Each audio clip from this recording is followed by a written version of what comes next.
राधे राधे। जय श्री कृष्णा। परमपिता परमेश्वर की कृपा आप सभी पर हमेशा बनी रहे। अब हम आपको सुनाने जा रहे हैं अधिक मास महात्म्य की कथा 3 और 4। लेकिन आप सभी से अनुरोध है, जो भी कथाएं हम अधिक मास की सुनाते हैं और उसके साथ धार्मिक कथाएं सुनाते हैं, आप सभी उन्हें पूरा अवश्य ही सुना कीजिएगा। और सबसे अंत में सुनाएंगे सीता के नितनेम की कथा, जिस कथा को सीता माता अपने मुंह से सुनाया करती थी और श्री राम जी सुनते थे। लेकिन उन सभी से पहले हम आपको सुनाने जा रहे हैं अधिक मास का 3रा अध्याय। फिर हम आपको भक्तराज नरसिंह मेहता जी की कथा सुनाएंगे। ऋषिगण बोले, हे महाभाग, नर के मित्र नारायण नारद के प्रति जो शुभ वचन बोले वह आप विस्तार पूर्वक हमसे कहिए। तब ऋषिगणों के पूछने पर श्री सूत जी महाराज बोले, हे ऋषियों, नारद ने नारायण के प्रति जो सुंदर वचन कहे वह जैसे भी मैंने सुने हैं वैसे ही विस्तार पूर्वक आपको सुना रहा हूँ। आप सभी सावधान और एकाग्रचित होकर सुनिएगा। हे नारद, पहले भगवान श्री कृष्ण ने राजा युधिष्ठिर से जो कहा था वो मैं कहता हूँ, सुनो। एक समय धार्मिक राजा अजातशत्रु युधिष्ठिर छल प्रिय धृतराष्ट्र के दुष्ट पुत्रों द्वारा द्यूत क्रीड़ा में हार गए। सबके देखते ही देखते अग्नि से उत्पन्न हुई धर्मपरायणा द्रौपदी को बालों से पकड़कर दुष्ट दुशासन ने खींचा। बाल पकड़कर खींचने के बाद वह द्रौपदी के वस्त्र उतारने लगा, यानी चीरहरण करने लगा। तब भगवान श्री कृष्ण ने द्रौपदी की रक्षा की। उसके बाद पांडव राज्य को त्याग कर काम्यक वन को चले गए। वहां अत्यंत क्लेश से भरे हुए वन के फलों को खाकर अपना जीवन व्यतीत करने लगे। जैसे जंगली हाथियों के शरीर में बाल होते हैं, उसी प्रकार पांडवों के शरीर में भी बाल उगाए।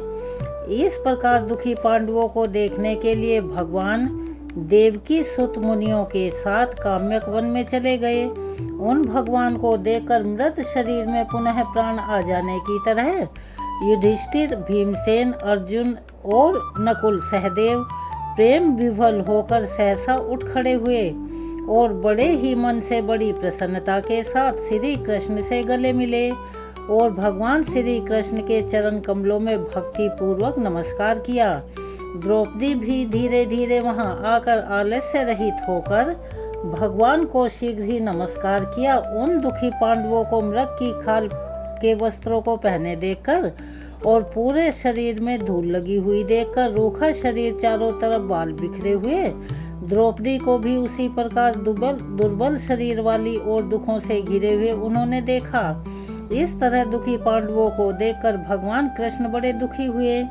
भक्तवत्सल भगवान धृतराष्ट्र के पुत्रों को जला देने की इच्छा से उन पर क्रोधित हो गए। विश्व के आत्म बाहु को चढ़ाकर और अपनी आंखें तरेर कर देखने वाले करोड़ों काल के कराल मुख की तरह मुख वाले धधकती हुई प्रलय की अग्नि के समान उठे और होठों को दांत के नीचे जोर से दबाकर तीनों लोगों को जला देने के लिए ऐसे उद्धत हुए जैसे श्री सीता जी के वियोग से संतप्त भगवान श्री रामचंद्र जी को रावण पर क्रोध आया था। उसी प्रकार क्रुद्ध भगवान को देखकर कांपते हुए अर्जुन श्री कृष्ण को प्रसन्न करने के लिए द्रौपदी, धर्मराज युधिष्ठिर तथा और लोगों से भी अनुमोदित होकर शीघ्र ही हाथ जोड़कर उनकी स्तुति करने लगे। अर्जुन बोले, हे कृष्ण, हे जगत के नाथ, हे दीनानाथ, मैं जगत के बाहर नहीं हूँ, आप ही जगत की रक्षा करने वाले हैं। हे प्रभु, क्या आप मेरी रक्षा नहीं करेंगे? जिनके नेत्र के देखने से ही ब्रह्मा जी का पतन हो जाता है, उनके क्रोध करने से भला क्या नहीं हो सकता है? यह कौन जानता है कि क्या होगा? हे संहार करने वाले, क्रोध का संहार कीजिए। हे तात के पात, हे जगतपतिये, आप ऐसे महापुरुषों के क्रोध से संसार का प्रलय हो जाएगा। संपूर्ण तत्वों को जानने वाले, सर्व वस्तुओं के कारणों के कारण, वेद और वेदांग के बीच आप साक्षात श्री कृष्ण हैं और मैं आपकी वंदना कर रहा हूँ। आप ईश्वर हैं। इस चराचर संसार को आपने उत्पन्न किया है। सर्व मंगल के मांगल्य हैं और आप ही सनातन के बीज रूप हैं।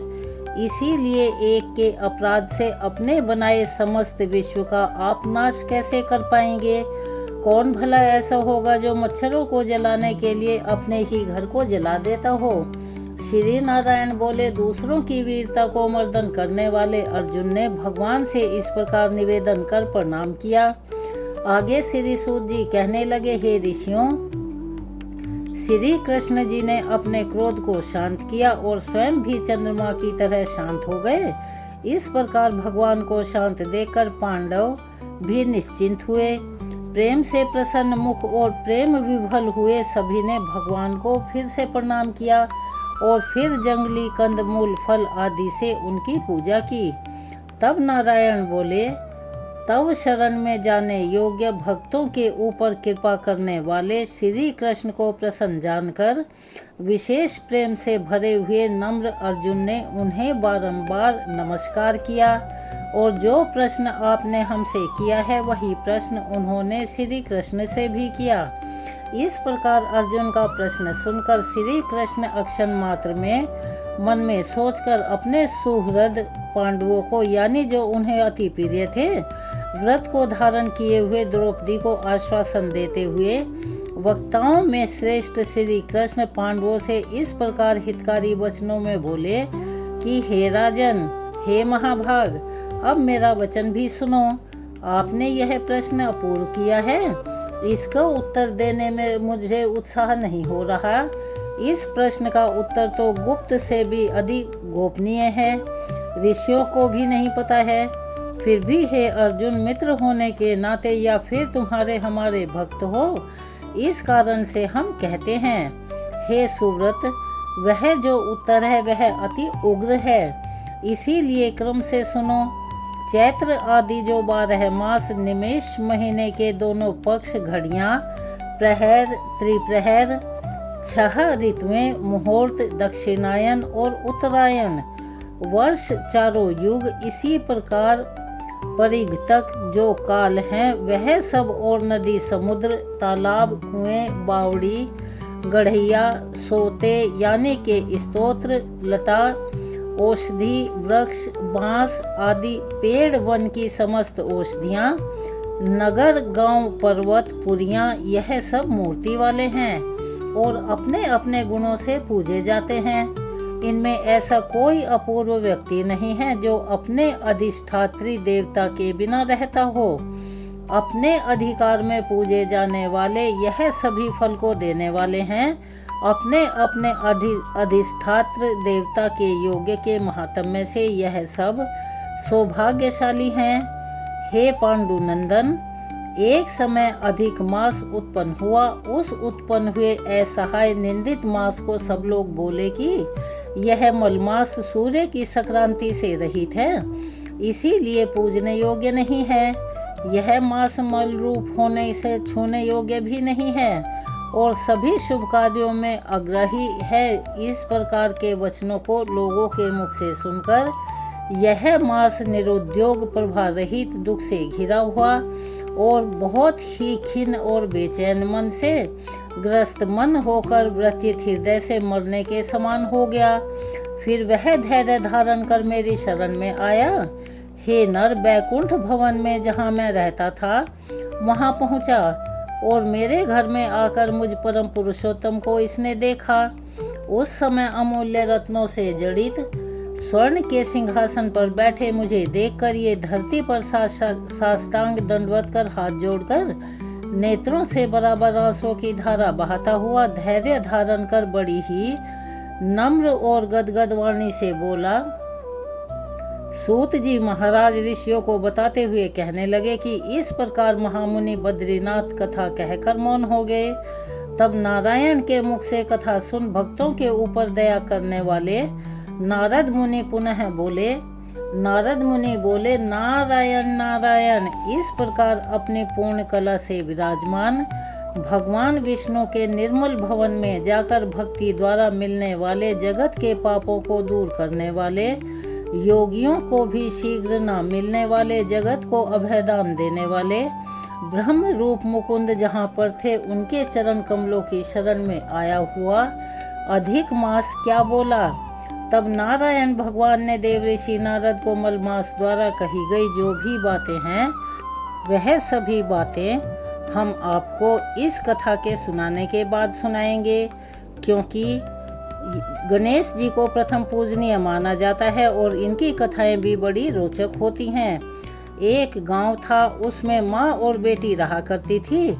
एक दिन की बात है, बेटी अपनी माँ से बोली कि माँ, गांव के सभी लोग मेला देखने के लिए जा रहे हैं, मैं भी मेला देखने जाऊंगी। तब उसकी माँ बोली, वहाँ तो बड़ी भीड़ है, कहीं गिर जाओगी, चोट लगेगी। लड़की ने माँ की बात नहीं सुनी और वह मेला देखने के लिए घर से निकल पड़ी।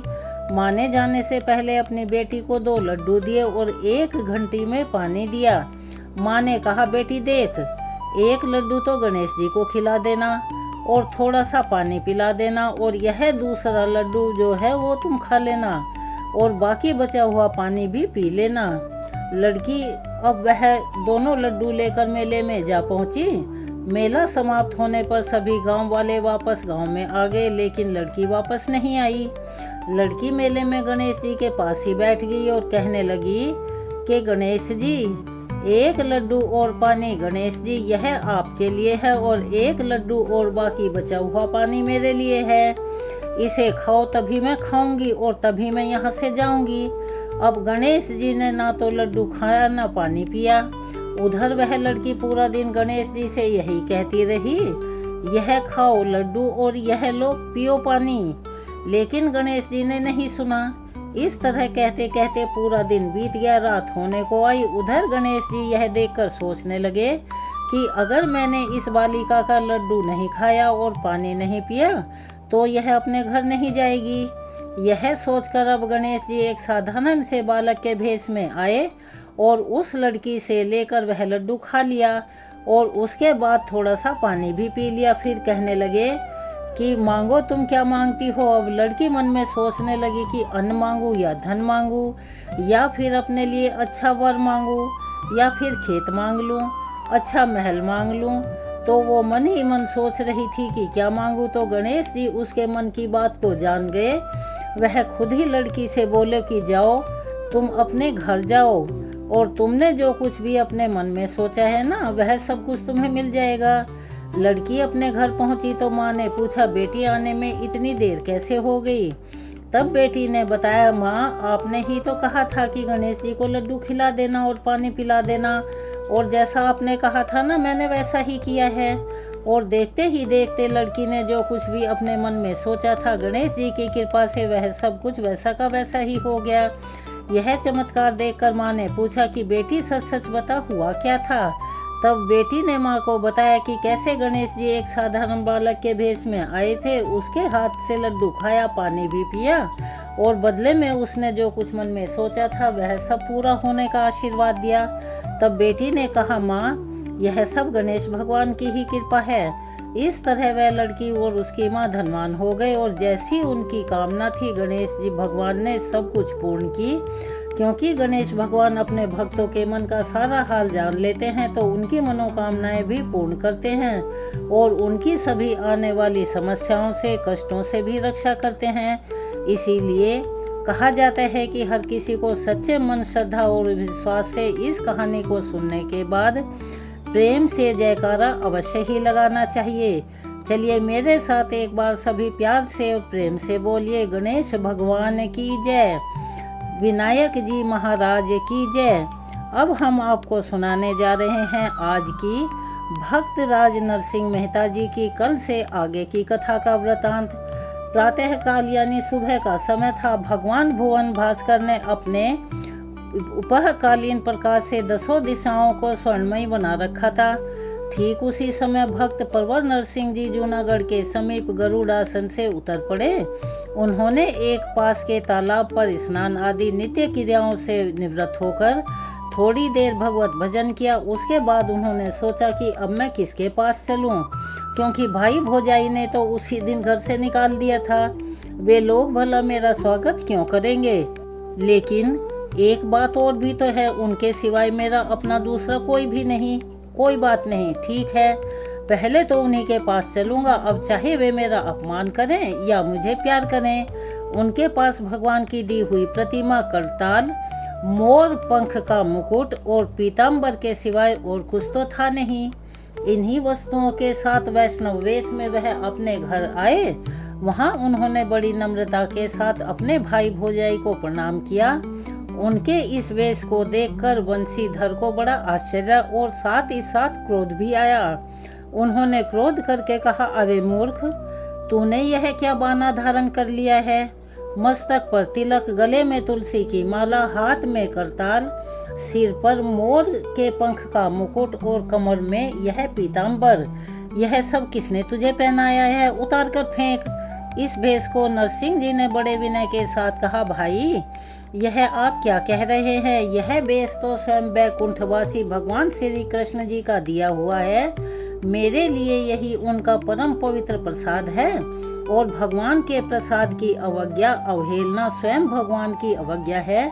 बंशीधर ने तिरस्कार करके बड़े क्रोधपूर्ण शब्दों में फिर से कहा, अरे मूर्ख, क्यों पागलपन की बात करता है? अरे इस नादानी को छोड़, अब तू लड़का नहीं रहा, 2 बालकों का पिता हो गया है और वह भिखारियों का सा भेष छोड़कर 2 पैसे पैदा करने का उपाय कर।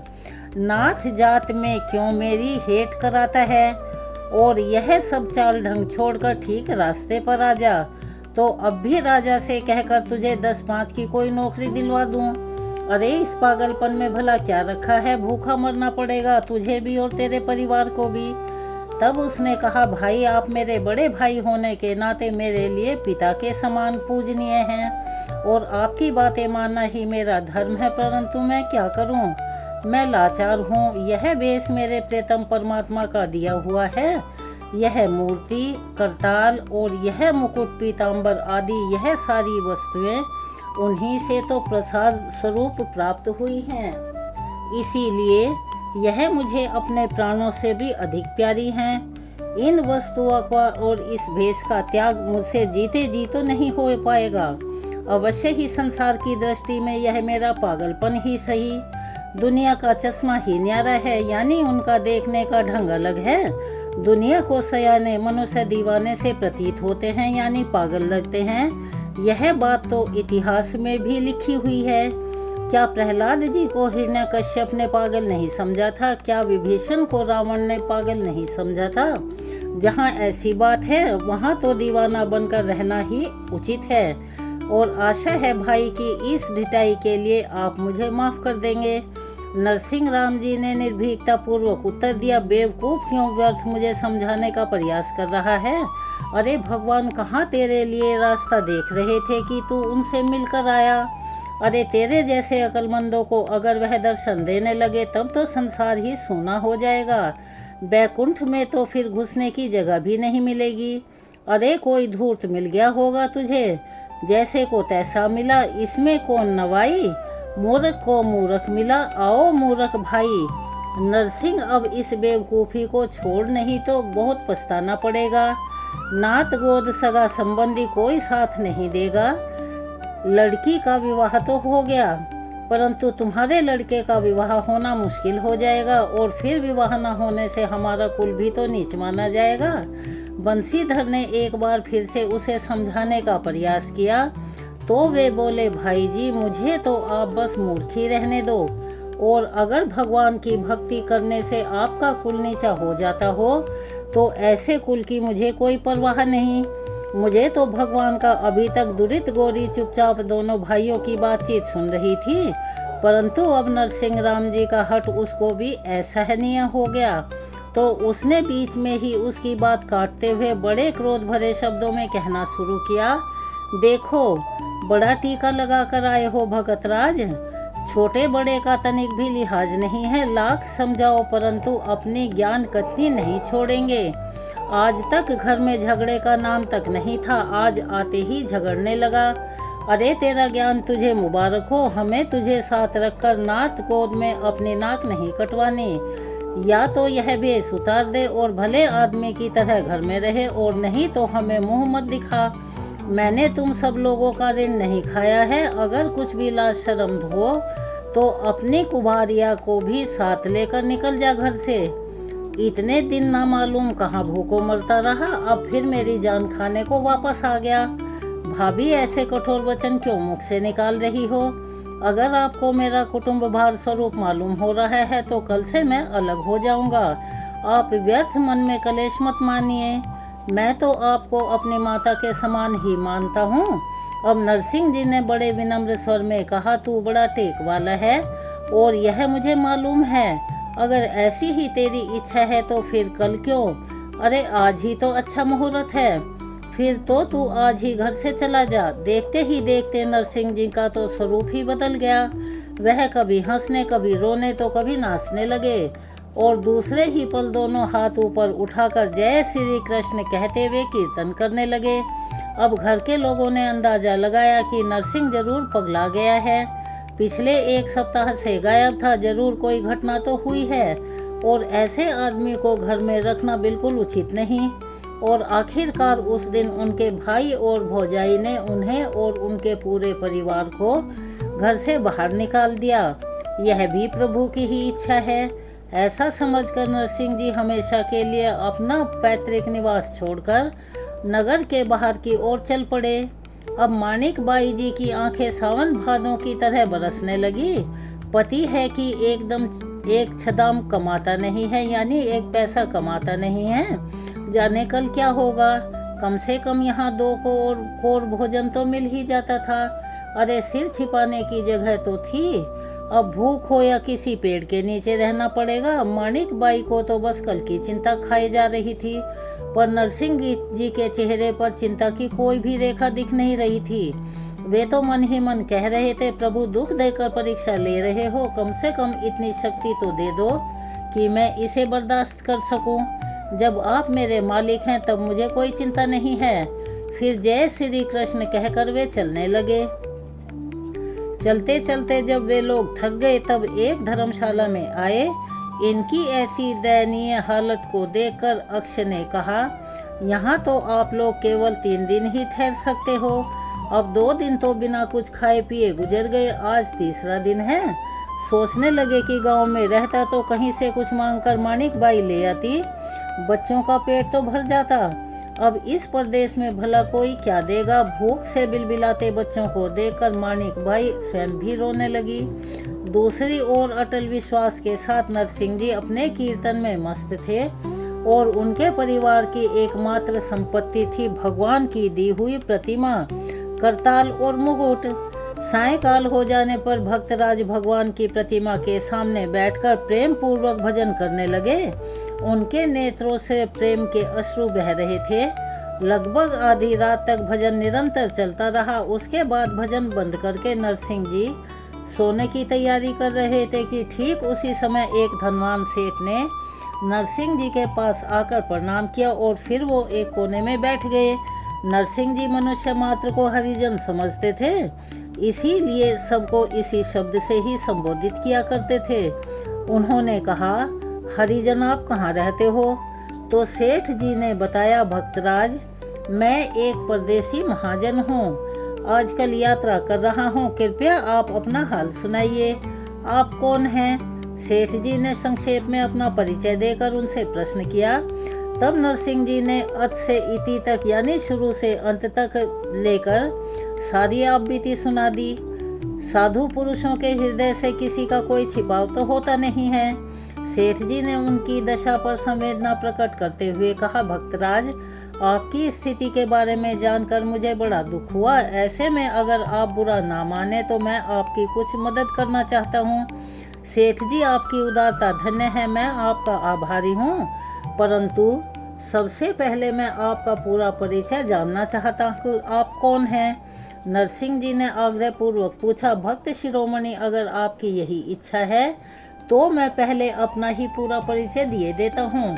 अब भला आपसे कुछ छुपा तो है नहीं। मैं अक्रूर हूँ।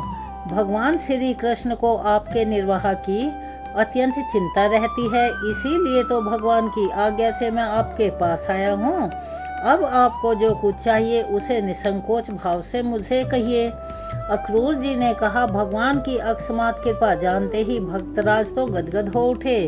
अब उनके मन में निश्चय हो गया कि भगवान का योगक्षेम वहाँ में हम, यह वचन तो सर्वथा सत्य है। कुछ देर तक कृतज्ञतापूर्ण हृदय से भगवान का स्मरण करके फिर भगवान जी की ही प्रेरणा से नरसिंह जी बोले, महाराज, रहने के लिए एक मंदिर, जीवन रक्षा के लिए कुछ अन्न, जल तथा साधु सेवा के लिए आवश्यक सामग्री, इसके सिवाय मुझे भला और क्या चाहिए? बस इतना ही मुझे चाहिए। दे सकते हैं तो दे दीजिए।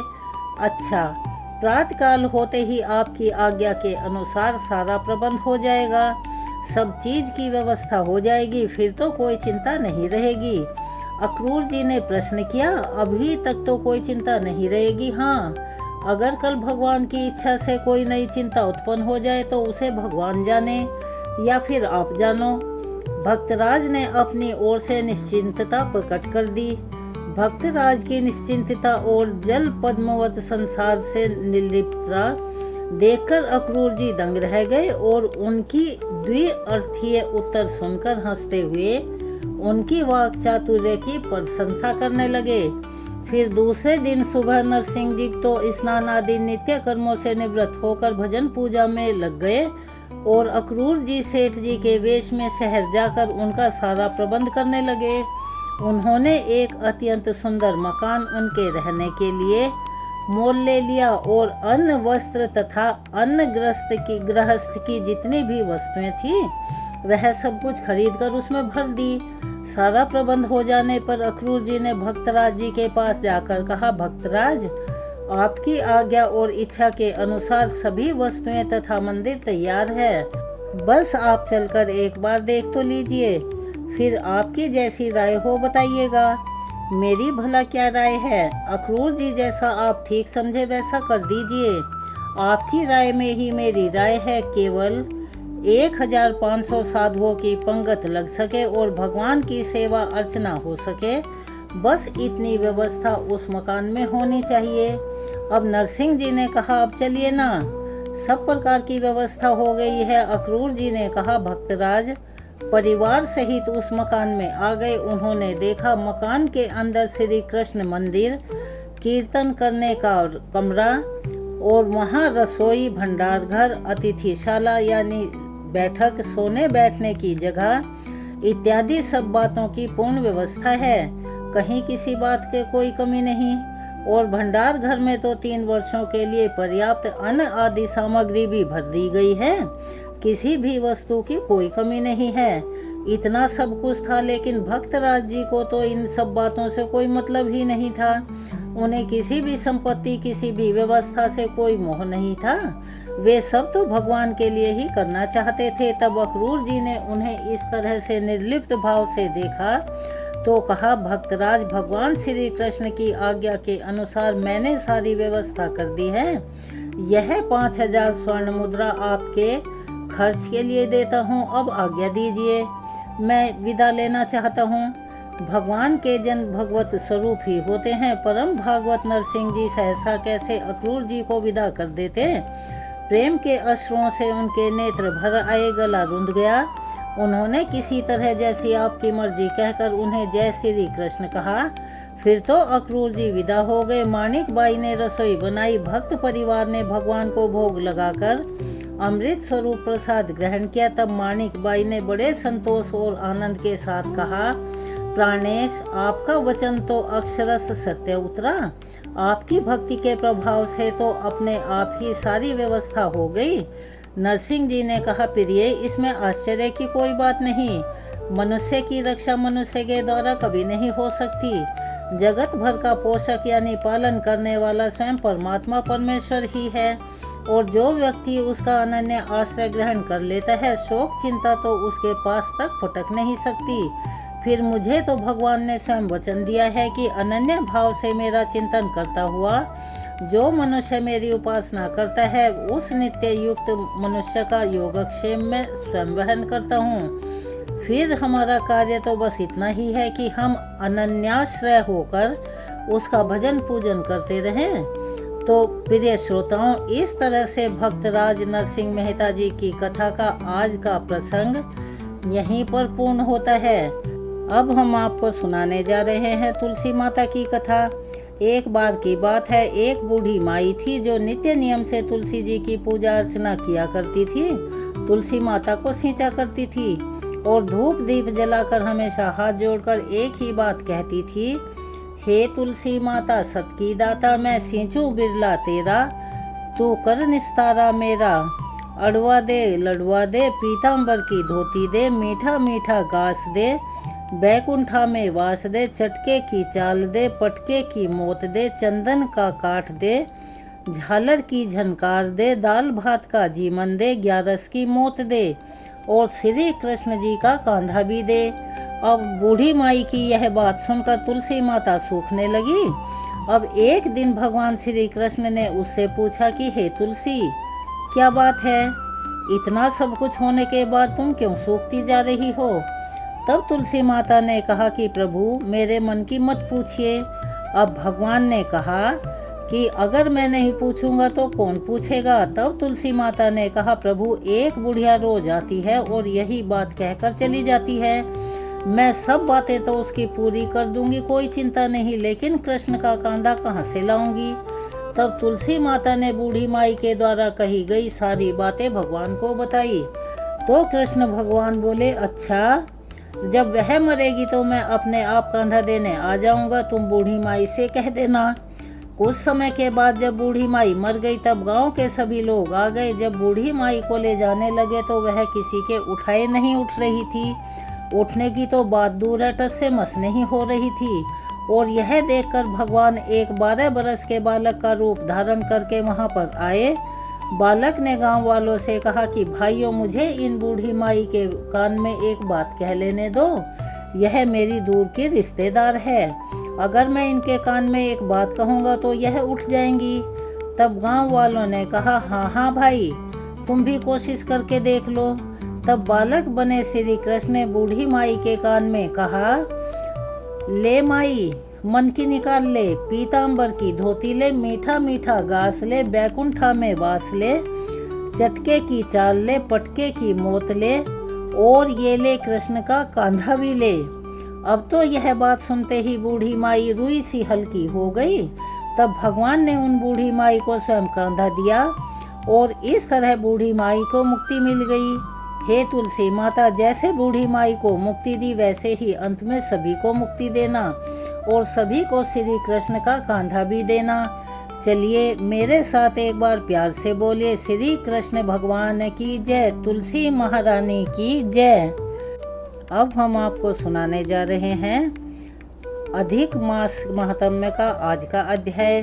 श्री नारायण बोले, हे नारद, भगवान पुरुषोत्तम के आगे जो शुभ वचन अधिक मास ने कहे वह लोगों के कल्याण की इच्छा से हम कहते हैं, सावधान होकर सुनिए। अधिक मास बोला, हे नाथ, हे कृपा निधि, हे हरे, मुझसे जो भी बलवान है उन्होंने यह मलमास ऐसा कहकर मुझे दीन को अपनी श्रेणी से निकाल दिया है। ऐसे यहाँ आए हुए मेरी आप रक्षा क्यों नहीं करते? प्रभु अपने स्वामी देवता, अपने मास आदि को द्वारा शुभ कर्म में वर्जित मुझ स्वामी रहित को देखते ही आपकी दयालुता कहाँ चली गई और आज भला यह कठोरता कैसे आ गई? हे प्रभु, हे मधुसूदन, हे भगवान, कंस रूपी अग्नि से जलती हुई वासुदेव की पत्नी अर्थात देवकी की रक्षा जिस प्रकार से आपने की थी वैसे ही हे दीनवत्सल कहिए मुझ शरण में आए हुए कि आज आप रक्षा क्यों नहीं कर रहे हैं? पहले द्रुपद राजा की कन्या द्रौपदी की दुशासन के दुख से जैसे आपने रक्षा की वैसे ही दीनदयाल कहिए मुझे शरण में आए कि आज कैसे रक्षा नहीं करते? पशु और पक्षियों को पालने वालों और पशुपालकों की पत्नियों की जैसे पहले ब्रज में सरपत के वन में लगी हुई अग्नि से आपने रक्षा की थी वैसे ही हे दीन वत्सल कहिए मुझ शरण में आए हुए कि आज आप रक्षा क्यों नहीं करते? मगध देश के राजा जरासंध के बंधन से राजाओं की जैसे रक्षा की वैसे ही हे दीन वत्सल कहिए मुझ शरण में आए हुए कि आप रक्षा क्यों नहीं करते?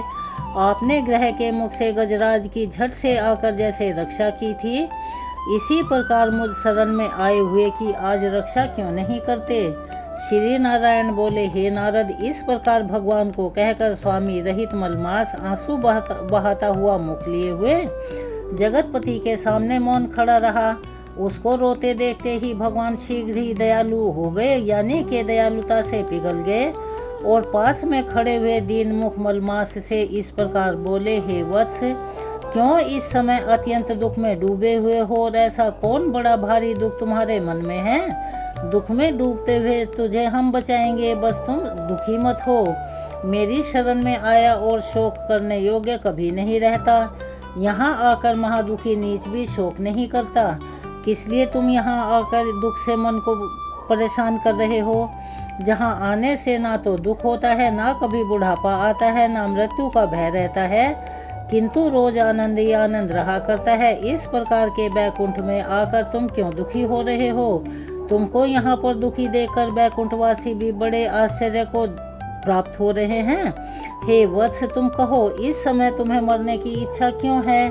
श्री नारायण बोले, हे नारद, इस प्रकार भगवान के वाक्यों को सुनकर बोझ लिए हुए आदमी जैसे बोझा रखकर सांस पर सांस लेता है, यानी कि आराम की सांस लेता है, उसी प्रकार सांस लेकर अधिक मास मधुसूदन से बोला, हे भगवान, आप सर्वव्यापी हैं, आपसे कुछ भी छुपा नहीं है।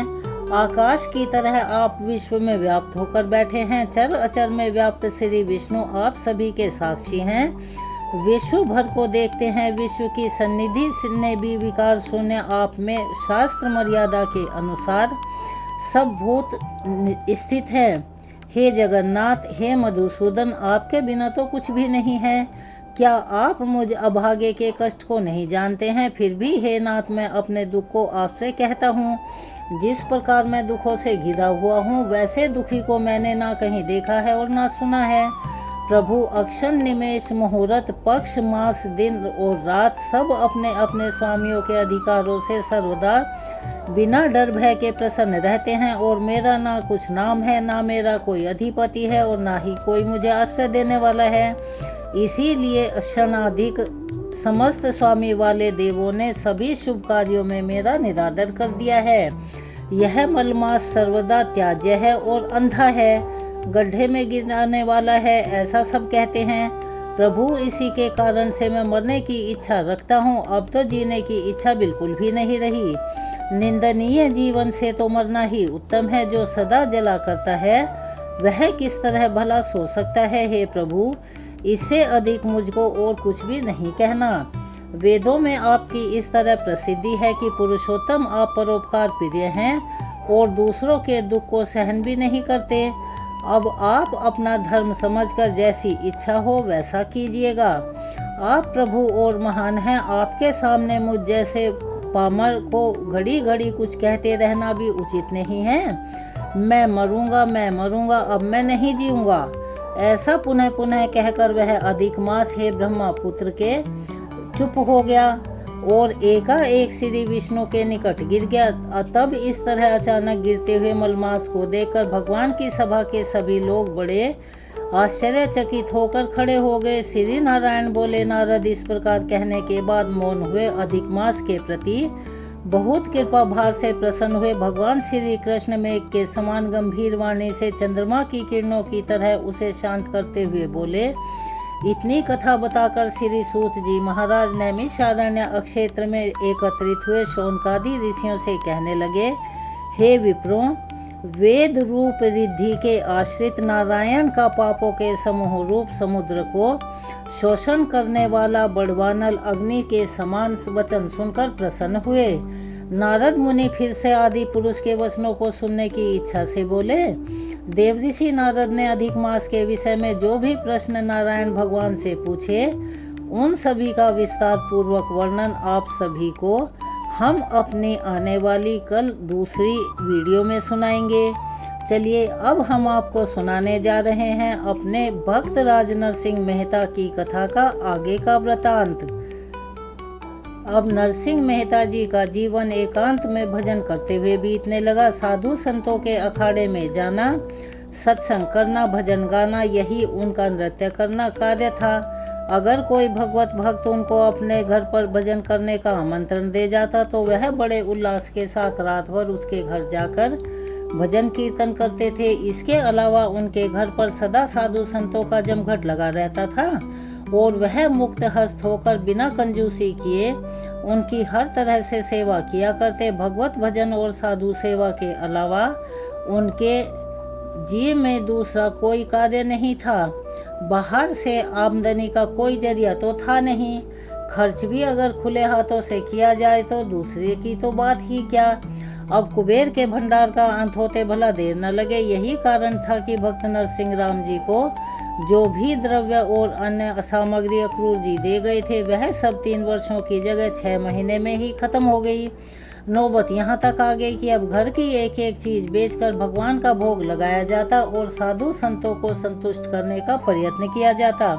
परंतु अब यह अवस्था भी कब तक चलती। थोड़े ही दिनों में जो इन्हीं गिनी एक परिवार के काम के योग्य चीजें थी वह भी प्रायः सभी खत्म हो गई। अब परिवार का काम बड़े संकोच से चलने लगा, परंतु इतना होने पर भी भक्तराज एकदम निश्चिंत थे। घर का एक एक बर्तन एक एक सामान बेचकर भगवान के भोग और साधु संतों की सेवा में वे लगा चुके थे। अब जब बिल्कुल खाली हो गए तब भी उन्हें कोई चिंता नहीं हुई। स्वप्न में भी यह चिंता कि उनके पास अब एक भी रुपया नहीं है उनके शांत मन को छू नहीं सकती थी। वह कभी यह सोचकर दुखी नहीं होते थे कि अब कल क्या होगा। बस जैसे चलता था वैसे चलता था और वह अपने नित्य के भजन कीर्तन में मस्त रहा करते थे।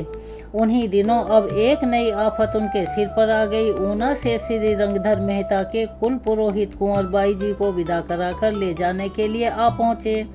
उस दिन प्रातः काल से ही भक्तराज जी किसी स्थान पर भजन करने के लिए गए हुए थे। पुरोहित जी ने आकर प्रश्न किया कि मेहता जी कहाँ गए हैं, कहीं बाहर गए हैं क्या? पधारिए महाराज। रसोई करते हुए मानिक बाई जी ने उत्तर दिया। पुरोहित जी ने घर के भीतर आकर अपना नाम धाम और आने का कारण विस्तार पूर्वक उनसे कह सुनाया। मानिक बाई जी ने आसन बिछा दिया और यथोचित आदत सत्कार किया। पुरोहित जी आसन पर विराजमान हो गए। मानिक बाई अपनी पुत्री की विदाई सुनकर मन ही मन सोचने लगी कि अब क्या होगा। भक्तराज जी तो दिन रात भक्ति में ही लीन रहते हैं, कोई काम काज तो करते नहीं। जहाँ नित्य भोजन की ही चिंता लगी रहती है, 2 समय का भोजन कैसे खाया जाए। वहाँ अब कुंवर बाई जी के दहेज का प्रबंध भला कैसे हो पाएगा। अगर बिना दहेज अपनी पुत्री को विदा कर दूं तो फिर तो नाथ जाति में बड़ी निंदा होगी। थोड़ी देर के बाद मेहता जी घर पर वापस लौट आए। तब तक रसोई भी तैयार हो चुकी थी, केवल उनके ही आने की देर थी। आते ही उन्होंने पूछा, सती भोग में अब क्या देरी है? बस कुछ भी तो देर नहीं, ला रही हूँ। ऐसा कहते हुए मानिकबाई भोग की सारी सामग्री एक थाल में परोस कर ले आई।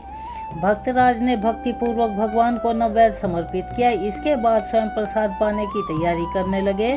उन्होंने पूछा, आज कोई साधु संत आए हैं या नहीं? मानिकबाई जी ने उत्तर दिया कि आज तो कोई साधु संत नहीं आए, एक अतिथि आए हैं। कहो, अक्रूर जी तो नहीं आ गए? मेहता जी ने हंसते हुए कहा, नहीं, कुंवर बाई को लिवा ले जाने के लिए रंगधर मेहता के पुरोहित जी आए हैं और मैं तो इसी चिंता में भूली जा रही हूँ कि पुत्री को विदा करने और दहेज आदि के लिए कम से कम इस समय 100 रुपये तो होने चाहिए, परंतु जहाँ एक भी नहीं वहाँ 100 की तो बात कैसे करें। इतना कहते हुए मानिकबाई ने एक लंबी सांस छोड़ी। भक्त राजपत्नी को चिंता में डूबा हुआ देखकर बड़ी शांति से उन्हें समझाने लगे। कहने लगे, साध्वी, अरे मेरा मेरा करती हुई तू इतनी चिंता क्यों करती है? इन पुत्र पुत्री के लिए हम तो नाम के माता पिता हैं, वास्तविक पिता तो हम सब के वो श्रीपति भगवान ही हैं और वह सब तरह से समर्थ हैं। फिर भला हम क्यों व्यर्थ की चिंता करें?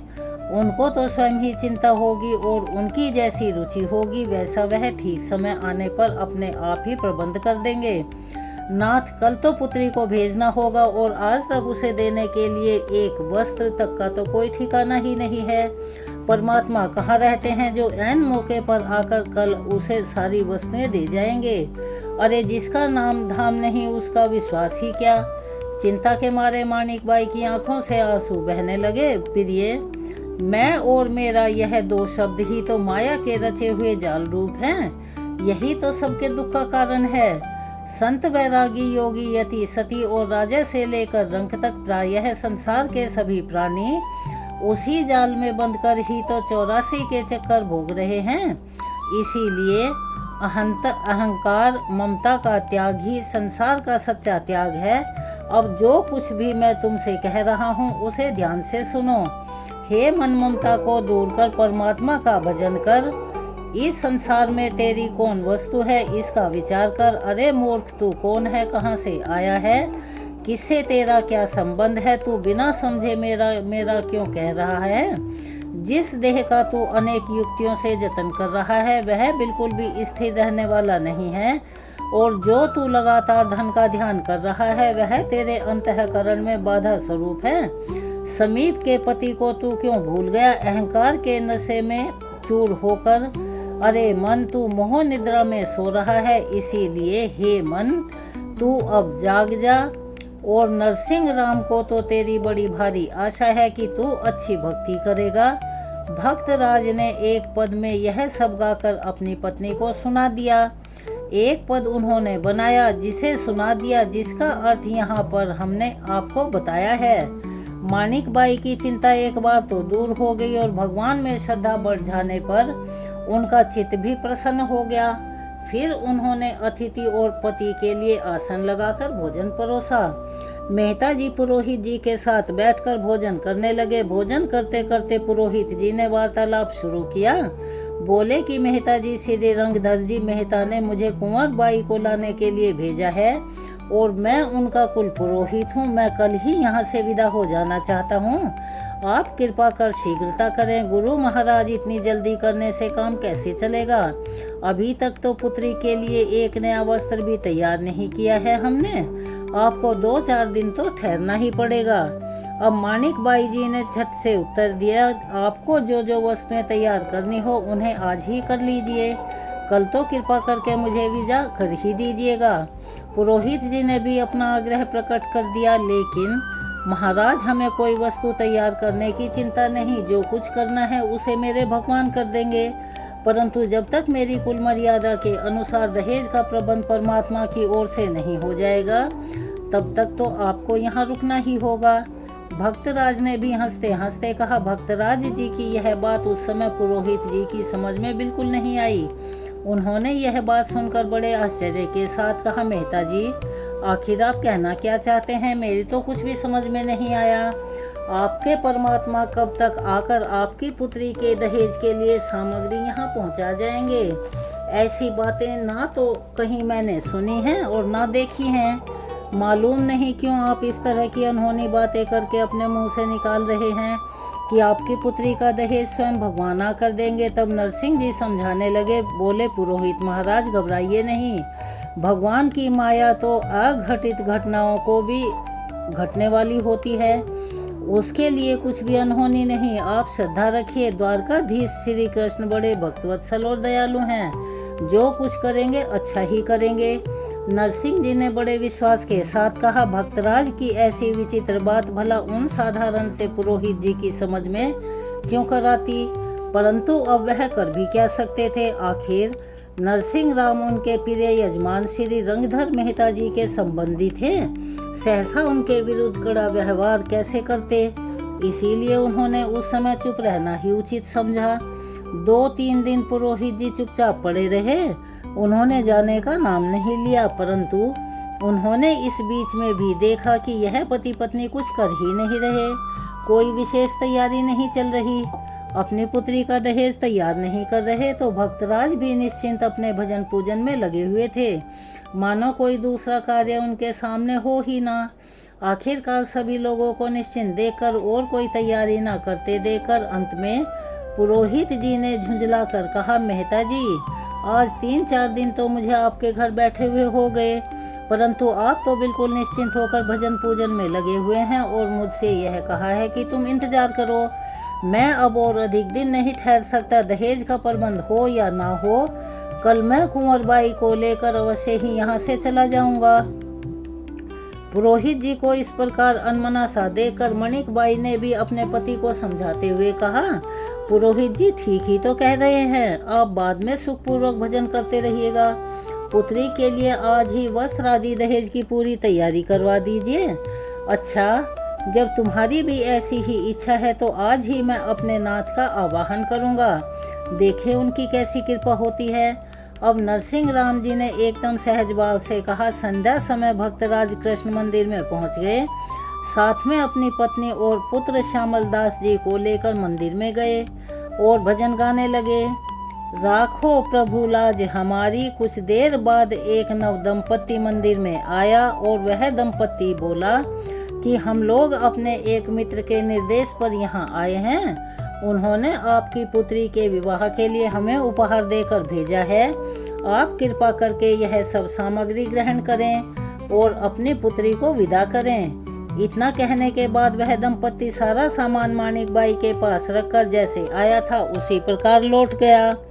ऐसे चला गया कि कृतज्ञता प्रकट करने का उन्होंने मौका तक नहीं दिया। अब नरसिंह जी भजन में लीन थे। जब उन्होंने यह सब होने पर खड़े होकर देखा तो वह दंपत्ति कहीं दूर दूर तक दिखा ही नहीं। अब तो वे समझ गए कि यह मेरे प्रभु की कृपा हुई है। घर वापस आकर उन्होंने उसी दिन कन्या को विदा कर दिया। अब पग पग पर प्रभु की कृपा वर्षा होती देखकर नरसिंह जी का अनुराग उनके प्रति गहरा होता चला गया। अब वे श्री कृष्ण के भजन में दिन गुजारने लगे। पुत्री के विवाह के पश्चात पुत्र के विवाह की चिंता भी माणिक बाई को सताने लगी। माणिक बाई ने सोचा कि अब लड़का भी विवाह के योग्य हो गया है और हमारे घर में तो खाने का ठिकाना तक नहीं। अब भला ऐसे गरीब दरिद्र घर में कौन अपनी बेटी देगा। और कुल परिवार के लोग भी प्रसन्न नहीं जो हमारी इस काम में सहायता कर सकें। अरे वे तो कारण दिखाकर उल्टे बाधक हो सकते हैं। ऐसी स्थिति में हमारे पुत्र का विवाह होना बड़ा मुश्किल है। एक दिन उन्होंने अपनी यही चिंता अपने पति पर जाहिर की। पति ने कहा, प्रिय तुम क्यों बेकार में दुख करती हो। अरे चिंता छोड़ो, केवल श्री कृष्ण का ध्यान करो। सदा मन में केवल उन्हीं को रखो, किसी अन्य चिंता को नहीं। वो दयालु प्रभु अपने आप हमारे सारे कार्य समय समय पर करते रहेंगे। वह स्वयं हमसे अधिक हमारे लिए चिंतित होंगे। और उन्हीं दिनों गुजरात के वर्णनगर नामक शहर के रहने वाले मदन मेहता जी की पुत्री के लिए एक सुयोग्य वर की खोज चल रही थी। मदन मेहता एक प्रतिष्ठित नागर गृहस्थ थे और वह खुद राज्य के दीवान के पद पर आसीन थे और 8-10 लाख की संपत्ति भी उनके पास थी। उनकी रूपशील युक्त पुत्री झूठी बाई, कहीं कहीं पर उनका नाम सुरसेना भी लिखा हुआ है मिलता है, तो उनका विवाह भी होना था। वह भी विवाह के लायक हो गई थी। उन्होंने कई जगह सुयोग्य वर के लिए खोज की लेकिन कहीं पर भी उनका मन नहीं बैठा। अंत में कुल परिवार के लोगों को एकत्र करके उन्होंने पूछा कि पुत्री का विवाह कहाँ करना चाहिए। तब सभी लोगों ने राय दी कि आसपास तो आपके योग्य कोई भी गृहस्थ नहीं है। हाँ, जूनागढ़ में हमारी जाति के 700 घर बसते हैं। हो सकता है कि आपकी पुत्री के योग्य वहाँ पर कोई वर मिल जाए। अब सगे संबंधियों की सलाह के अनुसार मदन मेहता ने अपने कुल पुरोहित को एक सुंदर सुशील कुलीन और गुणवान वर की खोज करने के लिए कुछ द्रव्य यानी धन आदि और वाहन देकर जूनागढ़ भेज दिया। मदन मेहता के एक सहपाठी मित्र सारंगधर जूनागढ़ में रहते थे, इसीलिए उन्होंने उनके नाम एक पत्र भी पुरोहित जी को दे दिया। पुरोहित जी को सभी लोग दीक्षित के नाम से पुकारते थे। जूनागढ़ के जिस मोहल्ले में नागर लोगों का धनी बस्ती थी उसके बीच में एक चबूतरा बना हुआ था जिस पर रोज शाम को बहुत से लोग बैठकर गपशप किया करते थे। उस दिन भी कुछ लोग बैठकर बातें कर रहे थे कि वहाँ दीक्षित जी का रथ आकर रुका और सभी लोगों का ध्यान उस ओर चला गया। तब दीक्षित जी ने पूछा, महोदय क्या आप बता सकते हैं कि सारंगधर जी मेहता का घर कहाँ है। सारंगधर मेहता नागर जाति का एक प्रतिष्ठित गृहस्थ था, उस समय भी वहाँ पर था। तो उसने उत्तर दिया, कहिए महोदय आप कहाँ से आ रहे हैं, क्या काम है। मुझे ही लोग सारंगधर कहते हैं। मदन मेहता को यह पता था कि जूनागढ़ में नागर ब्राह्मणों के नेता सारंगधर ही हैं और वे ही इस कार्य में मदद कर सकते हैं। उन्हें अपने यहाँ के योग्य लड़कों की जानकारी तो होगी ही, इसीलिए उन्होंने सारंगधर के नाम पत्र लिखते हुए लिखा था कि इस दिशा में मेरे कुल पुरोहित की मदद कर दीजिए। अब जूनागढ़ आकर कुल पुरोहित कई ब्राह्मण नागरों के घर गए। उनमें से उन्हें एक भी लड़का पसंद नहीं आया। कोई गूंगा, कोई बहरा, कोई तोतली जबान का और कुछ तो निरे मूर्ख मिले। कुल पुरोहित के नखरे देखकर अब सारंगधर नाराज हो उठे। उसकी अयोग्यता प्रमाणित करने के लिए वे कुल पुरोहित को नरसिंह मेहता के घर ले आए। यहाँ का रहन सहन और श्यामल दास का रूप रंग देखकर कुल पुरोहित मुग्ध हो गया। बातचीत पक्की करके अब वे भावनगर लौट आए। वहाँ आकर उन्होंने मदन मेहता से कहा कि लड़का सर्वगुण संपन्न है, केवल गरीब है। मदन मेहता ने सोचा, गरीब है तो क्या हुआ, सर्वगुण संपन्न तो है। इस घटना के कुछ दिनों के बाद बदले की भावना से सारंगधर ने मदन मेहता को एक पत्र लिखा कि आपके कुल पुरोहित कितने योग्य हैं, इसकी जानकारी आपको हो जाएगी। उसने नरसिंह के मेहता के पुत्र को आपकी लड़की के लिए चुना है। अरे नरसिंह तो भिखमंगा है और जाति वैरागियों के साथ रहता है, आपके सम्मान के लायक बिल्कुल नहीं। अच्छा होगा कि आप कहीं और अपने दामाद की तलाश करें। इस पत्र को पाकर मदन मेहता कुछ परेशान से हो उठे। कुल पुरोहित के घटियापन से वह नाराज हो गए। बात पक्की हो गई थी। सहसा रिश्ता तोड़ना अशोभनीय और अपशकुन था। इस तरह की अनेक बात सोचने के बाद मदन मेहता ने अब नरसिंह जी को ही इस आशय के पत्र लिखकर कि मान्यवर, आपके सुपुत्र चिरायु श्यामल दास के साथ मेरी पुत्री का विवाह अगले माह शुक्ल पंचमी को होना निश्चित हुआ है। कृपया मेरे सम्मान योग्य बारात लेकर आएं। अगर आप ऐसा करने में समर्थ न हो तो मैं अपने लड़की का विवाह कहीं और करने के लिए बाध्य होऊंगा। नमस्कार, आपका मदन मेहता। इस पत्र को पाकर नरसिंह मेहता चिंतित हो उठे। अपने प्रभु का स्मरण करते हुए उन्होंने उस पत्र का उत्तर देते हुए कहा कि श्री कृष्ण की कृपा से ऐसा ही होगा। अब इधर जूनागढ़ के नागरों में यह बात बड़ी तेजी से फैल गई कि वननगर के मदन मेहता की पुत्री के साथ नरसिंह राम जी के पुत्र का संबंध हो गया है। इस बात को सुनकर नरसिंह राम जी से द्वेष रखने वाले कितने ही नागर ब्राह्मणों को तो मानो जूड़ी यानी के बुखार आ गया। कहते हैं कि दुष्ट लोग अपनी नाक कटाकर भी दूसरे का शकुन बिगाड़ने का प्रयत्न करते हैं। अब जूनागढ़ के भी कुछ ब्राह्मणों ने इसी नीति के अनुसार नरसिंह मेहता जी के पुत्र के विवाह में बाधा उपस्थित करने की ठान ली। अब उन दुष्ट लोगों ने क्या किया, सारंगधर को अपना नेता बनाया और एक पत्र मदन मेहता के नाम लिखकर एक ब्राह्मण के हाथों वननगर भेज दिया।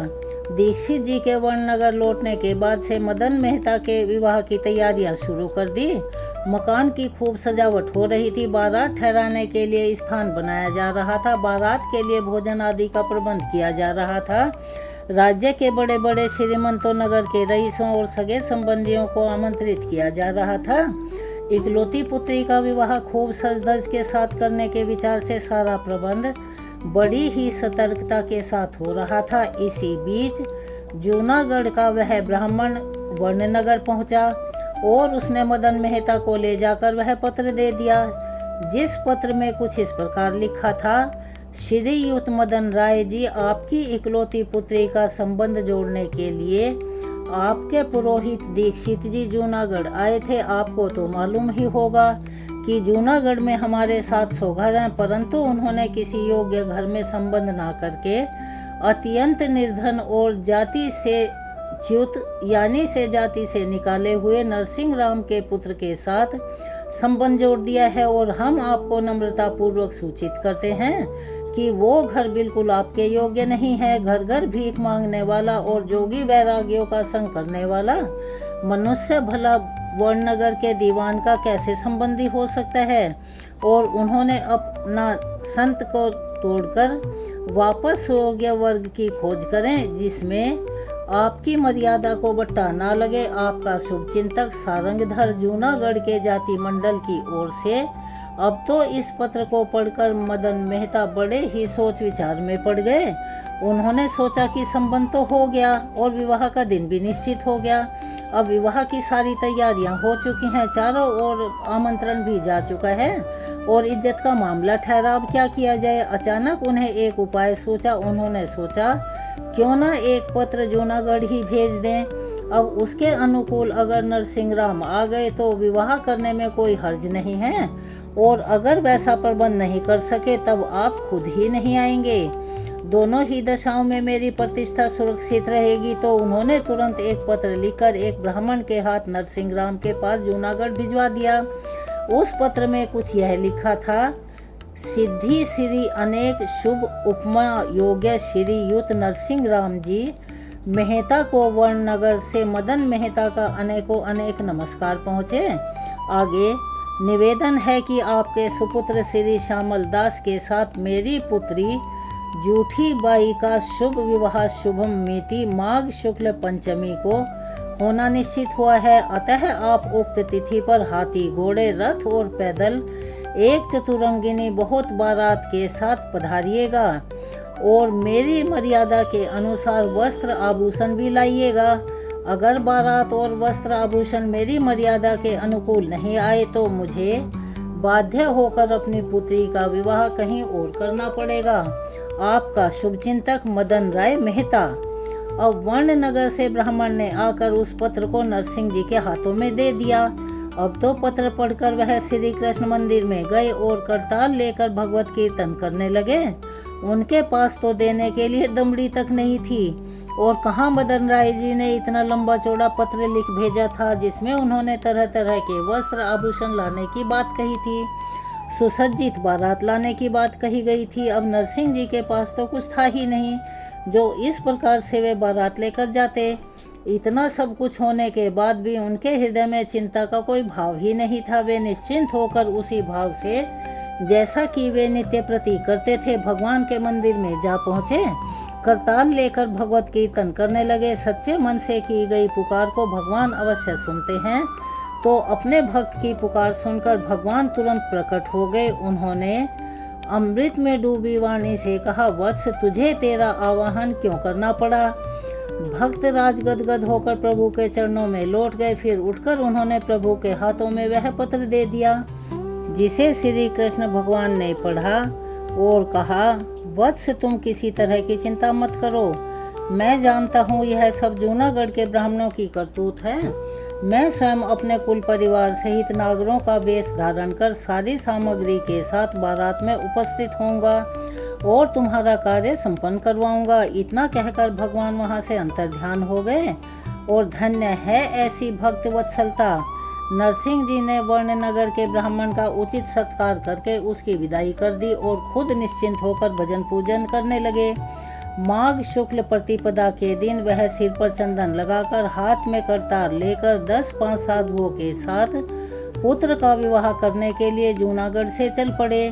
इस विचित्र बारात को देखकर मानिक बाई ने पति से कहा, स्वामी यही सामग्री लेकर आप एक दीवान के घर जाएंगे, कहीं अपमानित होकर वर्णनगर से पुत्र का विवाह करने के बदले वैसे ही खाली हाथ वापस न आना पड़े। मेहता जी ने बड़े सरल ढंग से उत्तर दिया, प्रिय तुम बहुत जल्दी अधीर हो जाती हो।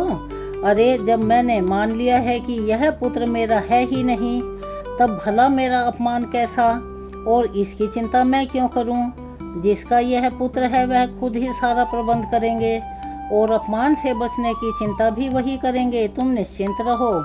उधर जूनागढ़ के नागर ब्राह्मणों ने जब इस अनोखी बारात को देखा तो उनके आनंद का ठिकाना नहीं रहा, क्योंकि मदन राय जी द्वारा लिखे गए पत्र के अनुसार उस बारात में ना तो चतुरंगिनी बृहत बारात थी, ना कोई सुसज्जित हाथी था, ना घोड़े थे, ना गाजे बाजे थे, बल्कि नरसिंह जी बड़े साधारण वेश में सिर पर चंदन लगाकर और भजन कीर्तन करते हुए चल रहे थे और साथ में उनके बारात के नाम पर 10-5 साधु ही थे, जो अब उन द्रोही ब्राह्मणों ने जो नरसिंह जी का अहित चाहते थे इस अनोखी बारात को देखा तो वे बड़े प्रसन्न हुए। उन्होंने सोचा कि अब तो अपना काम बन ही जाएगा। यही तो वो चाहते थे कि यह विवाह संपन्न न हो। नरसिंह और उसके साथ ही उस दीक्षित की भी अब तो सारी हेकड़ी सहजी दूर हो जाएगी। देखो ना इस भिखमंगे की हालत, ऐरे गहरे भिखारियों भिखमंगों की टोली लेकर चला है दीवान की बेटी ब्याहने। अरे इस बार इसकी पोल खुलेगी। वर्णनगर में जब लोग लंगोटी और करताल भी छीनकर इसकी पूजा करेंगे ना, तब यह सदा के लिए यह कीर्तन भजन भूल जाएगा और हम लोग भी सुख की नींद सो पाएंगे।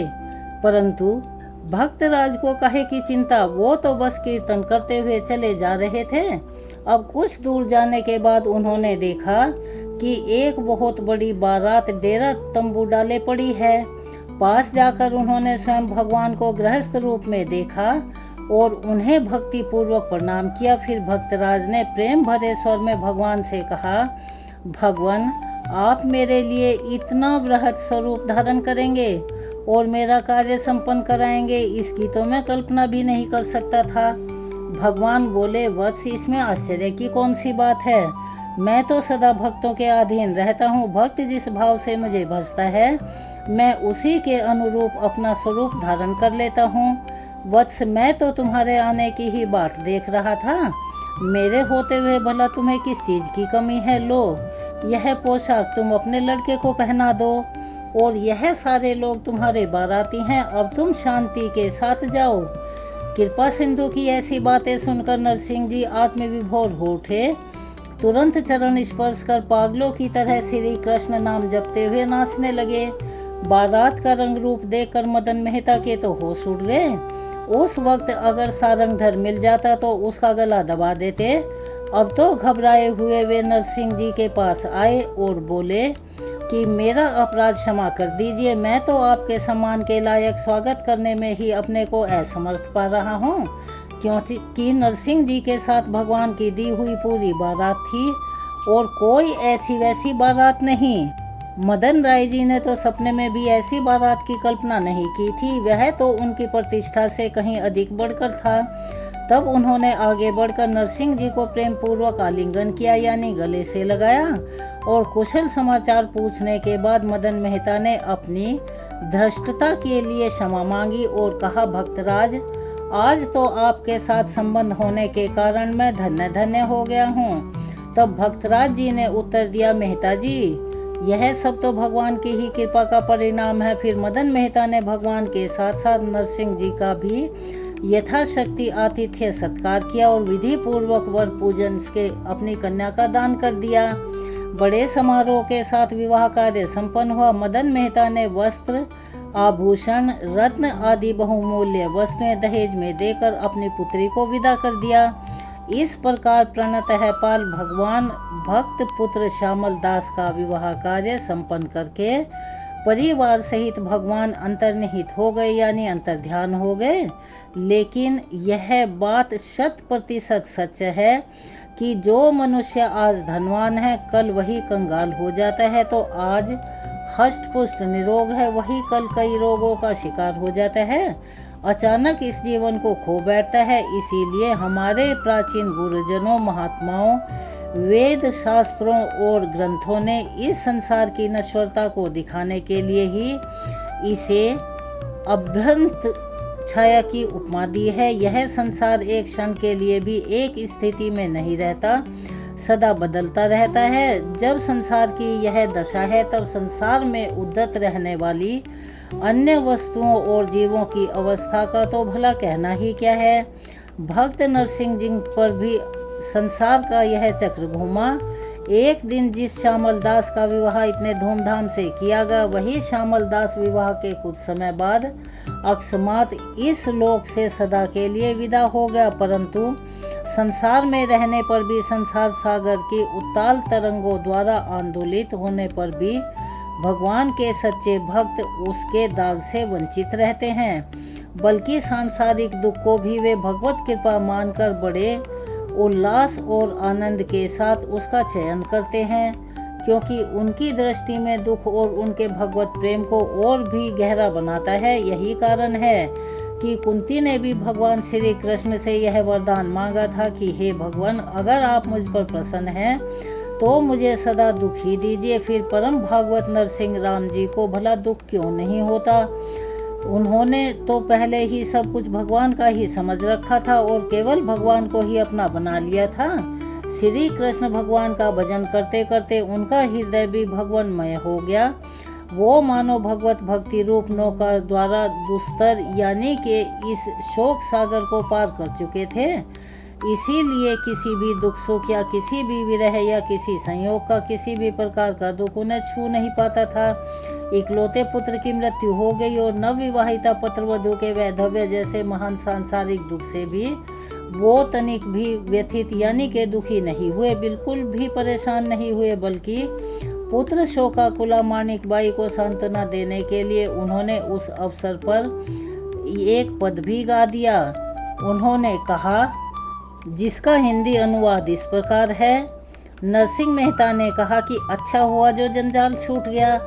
पुत्र था तो उससे भी मोहमाया लगी रहती थी तुम्हारी। अब श्री गोपाल का सुख भजेंगे। अब किस बात की चिंता, सारी चिंताएं तो खत्म हो चुकी हैं। पति की ऐसी दृढ़ता देखकर और उनके उपदेश से प्रभावित होकर अब तो माणिकबाई का भी शोक दूर हो गया, क्योंकि अब चिंता करने लायक, दुख करने लायक उनके पास कुछ बचा ही नहीं था। अब दोनों पति पत्नी भगवान श्री कृष्ण की कृपा से इस घटना को, जो कि उनके इकलौते पुत्र की मृत्यु हो गई थी, इस दुख को एकदम भुलाकर आनंद पूर्वक भगवत भजन और साधु सेवा में पहले की तरह अपना जीवन बिताने लगे। तो प्रिय भक्तों, कहने का तात्पर्य ये है कि संसार में जो जितना ज़्यादा उलझता है उसे उतना ही दुख होता है। चलिए अब हम आपको सुनाने जा रहे हैं सीता माता के नितनेम की कहानी। यह कहानी सीता माता कहती थी और भगवान श्री राम इसे सुना करते थे। एक दिन भगवान को किसी काम के बारे में बाहर जाना पड़ा तो सीता माता कहने लगी, प्रभु आप तो बाहर जा रहे हैं, मेरा तो 12 वर्ष का नितनेम है और अब आप बाहर जाएंगे तो मैं अपनी कहानी किसे सुनाऊंगी। तब भगवान राम जी ने कहा कि तुम कुएं की पाल पर जाकर बैठ जाना, वहाँ जो औरतें पानी भरने आएंगी उन्हें अपनी कहानी सुना देना। तब सीता माता भगवान के कहने के अनुसार कुएं की पाल पर जाकर बैठ गई। तभी वहाँ एक स्त्री आई जिसने रेशम जरी की साड़ी पहन रखी थी और सोने का घड़ा ले रखा था। अब सीता माता ने उसे देखा तो कहने लगी, बहन बहन मेरा 12 वर्ष का नितनेम सुन लो। तब वह स्त्री बोली, मैं तुम्हारा नितनेम सुनूंगी तो मुझे घर जाने में देर हो जाएगी, फिर मेरी सास मुझसे लड़ेगी। तो उसने कहानी नहीं सुनी और चली गई। घर जाते ही उसकी रेशम जरी की जो साड़ी थी वो फट गई, सोने का घड़ा भी मिट्टी का घड़ा बन गया। यह सब देखकर सासू माँ ने कहा, रे बहू यह किसका दोष अपने सिर पर लगा कर लाई हो। तब बहू ने कहा कि माँ जी, कुएं की पाल पर एक औरत बैठी थी, उसने कहानी सुनने के लिए कहा लेकिन मैंने नहीं सुनी, जिसका यह फल मुझे मिला है। अब बहू की बात सुनकर अगले दिन वही साड़ी और घड़ा लेकर सास कुएं की पाल पर गई। सास को वहीं पर सीता माता बैठी मिली तो सीता माता ने उसे भी कहा, बहन मेरी कहानी सुन लीजिए। सास बोली कि एक बार छोड़ो बहन, मैं 4 बार कहानी सुन लूँगी। तब सीता माता ने कहना शुरू किया, राम आए लक्ष्मण आए, देश के पुजारी आए, नितनेम का नेम लाए, आओ राम बैठो राम, तपी रसोई जीमो राम, माखन मिश्री खाओ राम, दूध बताशा पियो राम, सूत के पल का मोठो राम, राम शाल दुसाला पोठो राम, शाल दुसाला ओढ़ो राम, जब भी बोलूं राम ही राम, राम संवारे सबके काम, खाली घर भंडार भरेंगे, सबका बेड़ा पार करेंगे, श्री राम जय जय राम। सास बोली कि बहन कहानी तो बड़ी अच्छी लगी। कहानी सुनकर सास घर चली गई और उसकी वह साड़ी फिर से रेशम जरी की बन गई और मिट्टी का घड़ा भी सोने के घड़े में बदल गया। यह सब देखकर बहू बोली, माँ जी आपने यह सब कैसे किया। सास ने कहा, अरे बहू तू तो दोष लगा के आई थी, मैं दोष उतार के आ रही हूँ। बहू ने हैरान होकर फिर पूछा कि माँ जी वह कुएं वाली स्त्री कौन थी। सास बोली, अरे वो तो साक्षात सीता माता थी, पुराने से नया कर देती हैं, खाली घर में भंडार भर देती हैं, वह लक्ष्मी जी का वास घर में कर देती हैं, व्यक्ति की जो भी इच्छा हो उसे पूरा कर देती हैं। तब बहू बोली, माँ जी फिर तो मैं ऐसी कहानी मुझे भी सुना दीजिए। सास बोली, ठीक है बेटा तुम भी सुनो। फिर सास ने कहानी शुरू की, राम आए लक्ष्मण आए, देश के पुजारी आए, नितनेम का नेम लाए, आओ राम बैठो राम, तपी रसोई जीमो राम, सूत के पल का बैठो राम, माखन मिश्री खाओ राम, दूध बताशा पियो राम, शाल दुसाला पोठो राम, राम शाल दुसाला ओढ़ो राम, जब भी बोलूं राम ही राम, राम संवारे सबके काम, खाली घर भंडार भरेंगे, सबका बेड़ा पार करेंगे, श्री राम जय जय राम। कहानी सुनकर बहू बोली, माँ कहानी तो बहुत अच्छी लगी। सास ने कहा, ठीक है कोई बात नहीं, अब तो हम इस कहानी को रोज कहा करेंगे। अब सास बहू रोज सवेरे उठती नहाती धोती पूजा करने के बाद नितनेम की सीता माता की कहानी कहती। एक दिन उनके यहाँ पड़ोस की एक औरत आई और बोली, बहन जरा सी आग तो देना। तो वह बोली कि आग तो अभी हमने जलाई ही नहीं है। पड़ोसन ने पूछा, फिर तुम सुबह 4 बजे से उठकर क्या कर रही हो। तब उन्होंने बताया कि सुबह उठकर हम तो पहले पूजा पाठ करते हैं, फिर सीता माता की नितनेम की कहानी सुनते हैं। पड़ोसन ने कहा, उनकी बात सुनकर सीता माता की कहानी कहने से तुम्हें क्या मिला? तब वो बोली कि इनकी कहानी कहने से घर के भंडार भर जाते हैं, सारे काम सिद्ध हो जाते हैं, मन की इच्छाएं जो भी हो वो पूर्ण होती हैं। पड़ोसन बोली, बहन अगर ऐसी बात है तो ऐसी कहानी मुझे भी सुना दो। तब वह बोली, ठीक है, तो फिर तुम भी यह कहानी सुन लो।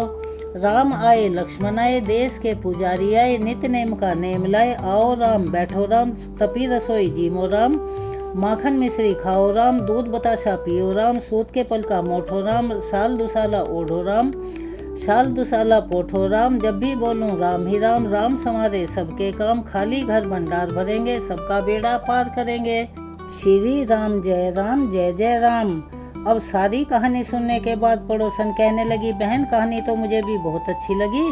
अब वह पड़ोसन भी नितनेम सीता माता की कहानी कहने लगी। कहानी कहने से सीता माता ने पड़ोसन के भी भंडार भर दिए। अब तो पूरे मोहल्ले की क्या बात, गांव में नितनेम की कथा चल पड़ी और हर किसी की मनोकामना सीता माता की कृपा से पूरी होने लगी। हे सीता माता, हे जानकी माता, जैसे आपने उन सभी के घर में भंडार भरे वैसे ही हम सबके भी भरना। मेरे कथा कहने के वाली के यहाँ भी और सुनने वालों के यहाँ भी, कहानी कहने वाले के, सुनने वाले के और दूसरों को सुनाने वाले के, मात्र हुंकारा भरने वालों के भी सभी के भंडार भर दीजिएगा। सभी प्रेम से बोलिए सीता माता की जय। चलिए अब हम सुनते हैं कृष्ण चालीसा। बंशी शोभित कर मधुर, नील जलद तन श्याम, अरुण अधर जनु बिंब फल, नयन कमल अभिराम, पूर्ण इंद्र अरविंद मुख, पीतांबर शुभ साज, जय मन मोहन मदन छवि, कृष्ण चंद्र महाराज। जय यदुनंदन जय जगवंदन, जय वसुदेव देवकी नंदन, जय यशोदा सुत नंद दुलारे, जय प्रभु भक्तन के द्रगतारे, जय नटनागर नाग नथैया, कृष्ण कन्हैया धेनु चरैया, पुनि नख पर प्रभु गिरिवर धारो, आओ दीनन कष्ट निवारो। बंसी मधुर अधर धर तेरी, होवे पूर्ण मनोरथ मेरो, आओ हरि पुनि माखन चाखो, आज लाज भारत की राखो। गोल कपोल चिबुक अरुणारे, मृदु मुस्कान मोहिनी डारे, रंजित राजीव नयन विशाला, मोर मुकुट बैजंती माला, कुंडल श्रवण पीत पट आछे, कटी किंकणी काछन काछे, नील जलज सुंदर तन सोहे, छवि लख सुर नर मुनि जन मोहे, मस्तक तिलक अलक घुंघराले, आओ कृष्ण बांसुरी वाले, करी पाए पान पुतन हितारियो, अका बका कागा सुर मारियो, मधुबन जलत अग्नि जब ज्वाला, भय शीतल लखित ही नंद लाला, सुरपति जब ब्रज चढ़ी रिसाई, मूसर धार वारी बरसाई, लगत लगत ब्रज चहन बहायो, गोवर्धन नख धारी बचायो, लख सदा मन भ्रम अधिकाई, मुख मह 14 भुवन दिखाई, दुष्ट कंस अति उधम मचायो, कोटि कमल जब फूल मंगायो, नाथ काली यही तब तुम लीनो, चरण चिन्ह दे निर्भय कीनो, करी गोपिन संग रास विलासा, सबकी पूरन करी अभिलाषा, केतिक महा असुर संहारियो, कंस ही केस पकड़ दय मारियो,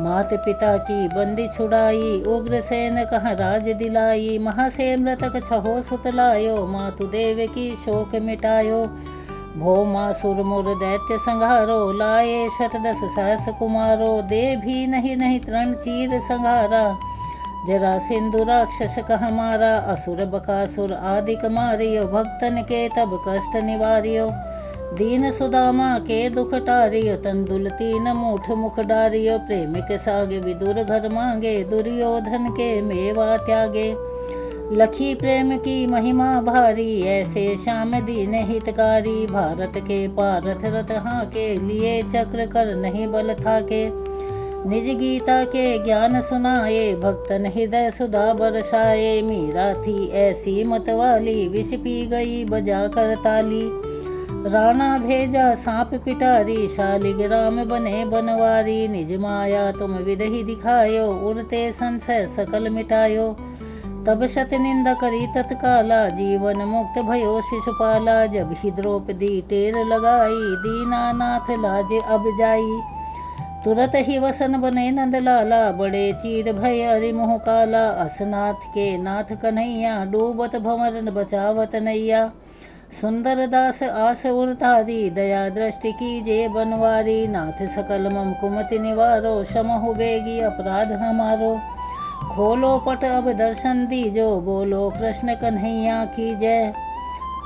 यह चालीसा कृष्ण का पाठ करे उरधारी, अष्ट सिद्धि नवनिधि फल लहे पदारथ चारी। बोलो श्री कृष्ण भगवान की जय। यहाँ पर श्री कृष्ण चालीसा संपूर्ण होती है। चलिए अब हम करते हैं तुलसी महारानी की आरती। तुलसी महारानी नमो नमो, हर की पटरानी नमो नमो। धन तुलसी पूरन तप कीनो, धन तुलसी पूरन तप कीनो। शालिग्राम बनी पटरानी नमो नमो, तुलसी महारानी नमो नमो। जाके पत्र मंजरी कोमल, जाके पत्र मंजरी कोमल। श्रीपति कमल चरण लपटानी नमो नमो, तुलसी महारानी नमो नमो। हर की पटरानी नमो नमो। धन्यवाद।